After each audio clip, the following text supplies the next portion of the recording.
Look down at a simple bowl of white rice. It is the most widely consumed staple food on the planet, the primary source of calories for more than half of the human race.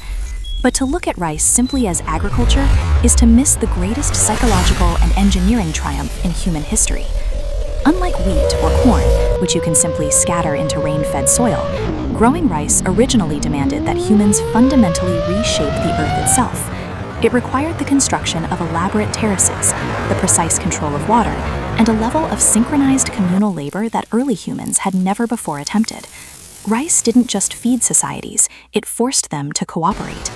Psychologists often point to the rice theory of culture, the idea that the extreme interdependence required to maintain rice paddies actually hardwired collectivist, community-first thinking into the populations that grew it.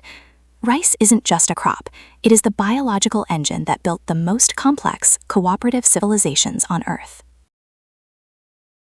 The story begins over 10,000 years ago in the Pearl River Valley of ancient China. Here, early hunter-gatherers didn't just domesticate a wild grass called Oryza rufipagon, they domesticated water. By intentionally flooding fields to suppress weeds and pests, these ancient engineers created artificial wetlands. This was a massive productivity bottleneck. A single farmer could not build a flooded paddy alone. It required an entire village working in absolute synchronization to dig trenches, build mud berms, and transplant fragile seedlings by hand, ankle-deep in water. This grueling, hyper-coordinated labor profoundly shaped human psychology. If your neighbor's irrigation wall collapsed, your crops died too. You had to work together or starve together. Over millennia, this intense biological and logistical collaboration transformed scattered tribes into highly organized, hyper-productive dynasties. Every single grain of rice harvested was a physical manifestation of collective human willpower, turning harsh, unpredictable floodplains into the most efficient calorie-producing engine the ancient world had ever seen. By the 11th century, the Chinese Song dynasty faced a severe crisis. Their population was exploding, and their traditional rice strains couldn't grow fast enough to feed everyone. The solution was one of the most critical agricultural productivity hacks in recorded history. They imported a new, drought-resistant, early-ripening strain from the Champa Kingdom in modern-day Vietnam. Champa rice was an absolute biological marvel. It grew so fast that farmers could harvest it twice, sometimes 3 times in a single year.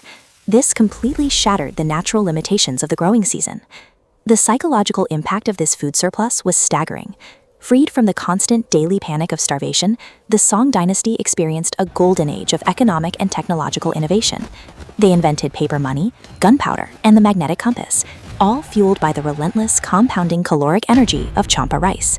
It became the ultimate imperial fuel, proving that whoever controlled the rice supply controlled the future of the empire. If you are fascinated by how food shapes human destiny, hit subscribe, because the global expansion of rice holds a deeply dark and overlooked chapter.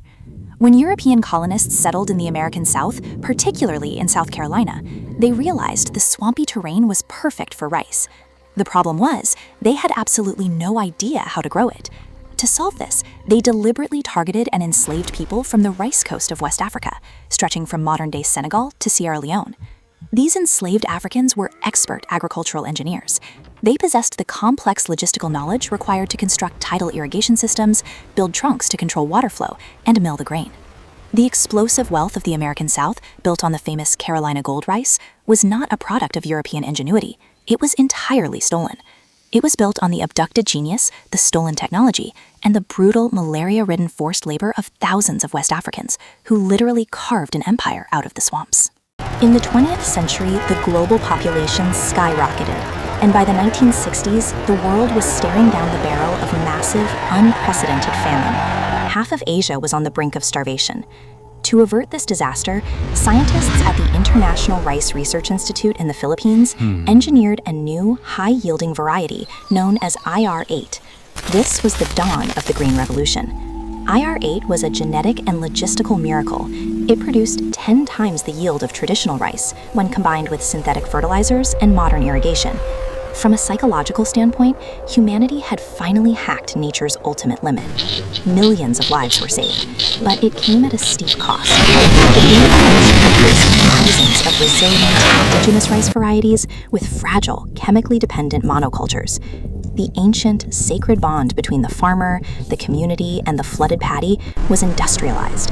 Rice shifted from being a generational cultural inheritance into a hyper-optimized, standardized global commodity. Today, we produce over 500 million metric tons of milled rice every single year. It is the invisible foundation of the global economy, providing the daily energy for software engineers in Tokyo, factory workers in Mumbai, and families in every corner of the globe. Yet, this ancient grain is now facing its greatest threat: a changing climate and severe global water shortages. The flooded paddies that once taught humanity how to cooperate are now struggling to survive in a warming world. The next time you sit down to a warm, steaming bowl of rice, pause and think about the sheer weight of history sitting in front of you. You are not just eating a side dish. You are consuming the genetic legacy of ancient engineers. You are tasting the catalyst for empires, the stolen genius of enslaved populations, and the biological foundation of human civilization. It is the grain that forced us to work together, and the seed that feeds the world.